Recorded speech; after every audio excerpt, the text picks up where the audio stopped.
Hi everybody, this is Romana Maiori. And here is Dario Ponisi. Welcome back. Once again, you are at Joint Adventure Level 2. And as usual, we're here just for you. Another rhyme.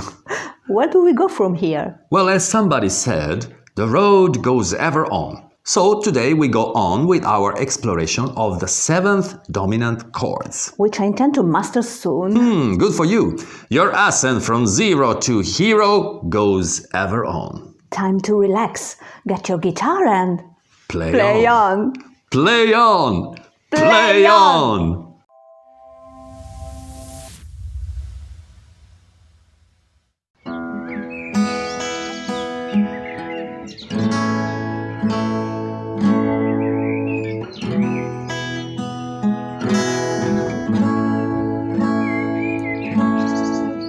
A chord of E and a chord of A together actually play very well together. So today we will study the relationship that stands between these two chords plus their forms of the dominant seventh, as we said in the introduction. It's important that we understand the relationship that goes on between these two chords, E and A. Because you will find it in many popular songs, and that's why it's important that we know them. Okay, so what's happening here? I'm playing the chord of E. You all remember the chord of E, of course. Let's go over it again. So you place your forefinger on the third string, first fret, and your middle finger on fifth string, second fret, and the ring finger immediately below it. Okay, this is the chord of E. And the chord of A, you basically place forefinger, middle finger, and ring finger all on the second fret, starting from fourth string and going down. All right. So, if you remember, in one of the lessons, probably 2 or 3 lessons ago, we numbered all the notes of a scale, for instance. So, if I start from E, then I will go to F, G, and I reach A. Okay, so it's 1, 2, 3, and 4. Okay, so if we think of 1, 4, E and A, we will have this kind of relationship. Another relationship, for instance, is 1, 5, E, F, G, A, B, E, B. Okay, so these two, shall we say, structures, these two relationships between chords are at the base of Western music. So 1, 4, 1, 5, and usually we use Roman numerals to indicate them. You will find lots of songs are based on these things. In music terminology, we call the first note the tonic. In Italian, it's tonica. And the fifth note, we call it dominant or dominante in Italian. The fourth degree will be the subdominant because it comes before the fifth. Okay, so today we will study the relationship between two chords, 1 and 4. You're following me until here? Okay, that's good. It sounds difficult, but actually it's not at all because, for instance, if I play...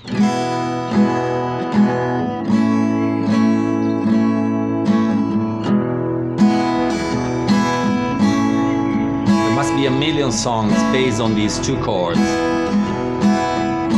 I don't know. Oh, happy day, oh, happy day, oh, happy day, oh, happy day, and so on. So there are many songs based on these two chords. So it's important that we understand this chord progression, let's call it this way. So today we will try to study the same relationship, 1, 4, between the chords of E and A, in adding the dominant seventh. So the dominant seventh of E, if you remember also we studied how to find the seventh degree of a chord. You go up to the octave, so E, the octave will be another E, of course, and then you go back one whole tone. So, for instance, on the fretboard, if I have the 6th string, which is an E, I will find the following E on the 4th string, 2nd fret. It's the same sound. So if I want to find the 7th of an E chord, I will have to go back one whole tone. On the fretboard of the guitar, what you do is to go back 2 frets. So you go back 1 fret, there will be E flat, and then there isn't another fret here, but you can play the open string of D. Okay, so the 7th of the 7th degree of a chord of E would be the note of D. Okay, so where do I find the note of D? As I said, I can play the open string, which means that I take off my ring finger, obtaining this. It's audible, but not so much. So I have an idea that instead of this position, we can find another position. So go back with your ring finger where it was before. And let's find another D. Another D, you can find it actually on the 2nd string, 3rd fret, using your pinky. All right, so this is more audible. But of course you can use each of them, whatever you please, of course. So this would be E7, and this would be E7. So you have 2 positions for one chord. Basically, you don't have to move too much, your fingers. So, having taken care of the E chord, let's try the A chord. So the A chord, the position you remember, of course, basically works on the same principle. You have a chord of A, so you go back one whole tone. From A, you go back to G. One whole tone on the guitar is 2 frets, same thing. The A, of course, you have open string of A on the 5th string. You could put your pinky on the 6th string, 3rd fret. It's a little bit complicated, no? Or you could put your pinky on the 1st string, and you can find the note of G. All right. And another thing that you can do, you can actually lift your middle finger. You lift your middle finger, you take it off, okay, this way, and you just play this, because you have the open string of G, the 3rd string, which is already a G. So whatever you wish to use, or this one. So this will be an A7. There is another way to do the A7 in this area of the fretboard, which is using a demi bar. So in other words, you place your forefinger on the first 3 or 4 strings on the 2nd fret, and then either with the middle finger or the ring finger, you press 1st string, 3rd fret, which is the 7th dominant. Okay, you can even, if you use your ring finger, you can actually help the demi bar with your middle finger. Okay, so in other words, this will be what we study today. During playtime, we will use these 2 chords in a very simple way, one after the other. So the first part of the song, which is an original song, will be using the E7, and we'll do this as a strumming. We hit twice the 6th string, and then we hit the first 3 or 4 strings, all downwards.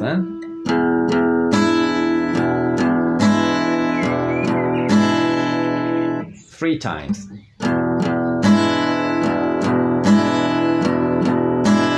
3, 4, and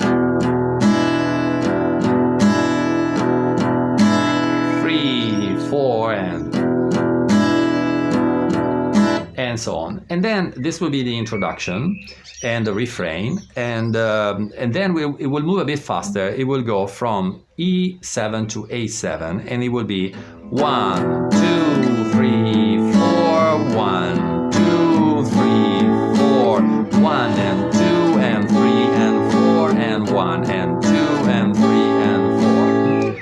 this is actually A7 in whatever position you want to take it. So this is the structure of the song. And to finish, we will go back into the refrain. 3, 4, and 3, 4. During the 3, 4, I will do a little bit of a riff, which I don't want to tell you right now, so it can be a little bit of a surprise when you hear it later on. Okay, so this is it, and just get ready for the section of Playtime, where we will play together this song.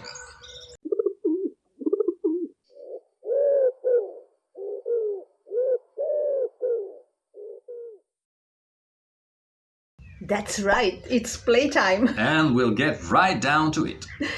Let me just remind you to subscribe to our channel and to follow us on Pinterest, Facebook, Instagram. Right. And now the new song. New song, new title, new ideas.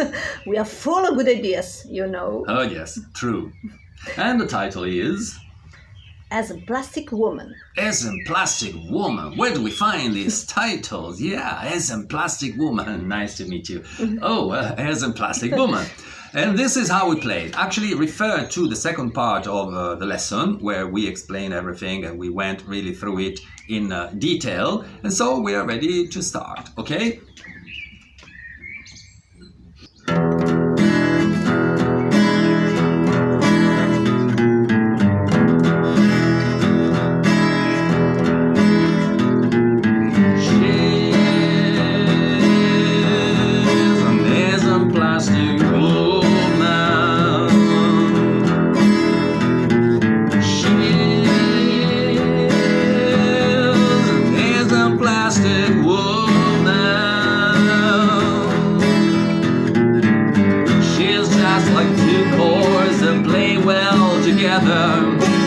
Like E and A7, but way, way smoother.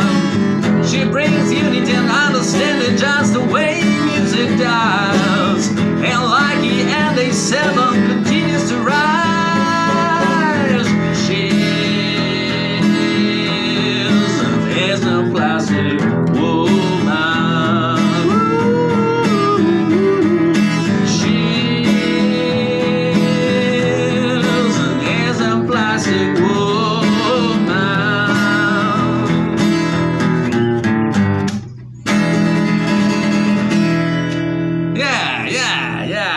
That's what we need, unity and understanding. So join us again on Joint Adventure Level 2. Where there's always something new. Ciao. Ciao.